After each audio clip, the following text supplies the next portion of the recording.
Yawancin mutane suna tambayar yadda za su fara kasuwancin YouTube channel. Wani lokacin da na bude Facebook account dina mutane da yawa suna min magana cewa ta zan fara wannan kasuwancin na online. Misali reply din da suke mi shine ta ya shi ma mutum zai fara wannan kasuwancin na online. So a wannan bidiyon zan dauke ka wani step guda uku da zaka bi wanda dole sai ka bi su ne kafin ka fara samun kuɗi da YouTube channel ɗinka. So wannan step din guda uku sune na farko creating YouTube channel.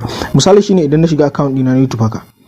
In na shiga account dina na YouTube, in ka shiga first of all abinda zaka fara dubawa shine shin a channel ɗinka ka riga da kai creating a kan YouTube account ɗinka, saboda in kai ma abocin kallo ne ma a YouTube anyway idan ka zo nan wajen ka taba shi haka so zai nuna maka account a nan wajen, so sai ka shiga wannan your channel din. Kana shiga your channel haka ni zai nuna min channel ɗina ne a nan wajen sanan da bidiyon da nake dora. So amma kai idan baka taba yin creating channel ba zai nuna maka create channel tukun kafin ka fara posting videos. Zai nuna maka kamar yadda kuke gani gashi wannan shine bidiyo na wanda ne create akan yadda zaka kirkiri channel. So yana da kasa zaka iya zuwa gani. Sannan step ne biyu ne step din verification. Yanda zaka yi verification kuma na riga na kawo bidiyon shi ma amma bari nuna muku yanzu a wannan bidiyon. So bayan ka shiga setting ɗinka haka idan yi sacin kadan sai ka shiga kan channel sai ka shiga feature eligibility.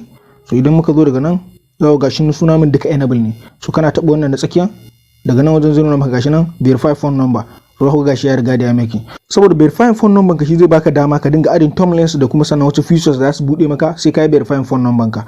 So sai saka aka sa gun feature eligibility. So bayan ka yi verify phone number abu na gaba da zaka yi shine zaka je kan channel ɗinka sannan kai create logo sannan ka saka wannan da kuke gani shine channel header. Bayan ka sa channel header sannan ka sa description. So description shine dan karamin bayanin da ake rubutawa na channel. So description shine wani bayani kawai da zaka yi na gabatarwa wanda ya danganci channel ɗinka da kuma abin da kake dora akan channel ɗinka da kuma sunanka da dan kuma wani bayani wanda zaka yi na wayarwa da mutane kai domin su san in suka zo channel ɗinka wani kalan bidiyo za su dinga samu akan YouTube channel ɗinka. Step na uku kuma shine create abin da zaka fara dorawa to content kenan akan YouTube channel ɗinka. Dole sai ka samu wani kalan bidiyo kake so zaka fara dora.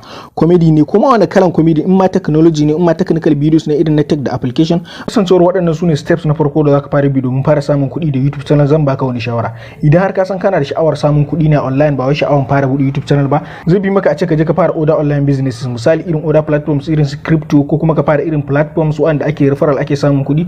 So zaka dinga samun kuɗin ka daily, amma shi YouTube dan hakuri ne. Zaka ga wani ya buɗe YouTube channel shekara ɗaya shekara biyu ba ya monetizing ne shi ba, amma daga lokacin da kuma YouTube suka yi monetizing ɗinsa idan ya fara samun kuɗi mutum ba zai daina samun kuɗi da wannan YouTube channel ɗin nashi ba har sai ran da ya daina post video. Amma duran da ka post video za a dinga biyan ka da wannan revenue na wannan bidiyon da ka dora akan YouTube channel ɗinka. Saboda haka idan har zaka yi YouTube sai ka daure sai da hakuri sai ka buɗe YouTube channel ya shekara ɗaya shekara biyu kuma sama da haka ba a monetizing ɗinka ba. Amma duk wani mai miliyan ɗaya da ka gani subscribers akan YouTube channel to da guda ɗaya fara, sai da in baka bi biographies ba kana duba irin historical ɗinsu da suke bada. Sannan ga kuma ƴan uwa wanda suke da sha'awar buɗe YouTube channel amma kuma su abin da yake ba su wahala ne yanda za su haɗa bidiyo da kuma wani kalan bidiyo za su fara posting a YouTube channel ɗinsu. Insha Allah zan kawo bidiyo na musamman wanda zai nuna maka hanyoyi kusan kala guda biyar wanda zaka iya samun kuɗi da YouTube channel ta hanyar ɗora bidiyo amma kuma ba bidiyon da ka haɗa da wayanka ba. To domin kar ka luzo wannan bidiyon mai matukar amfani ka subscribe a wannan channel ɗin sannan ka buɗe alamun ƙararrawa. Insha Allah da zarar na saki bidiyon zaka same shi akan lokaci.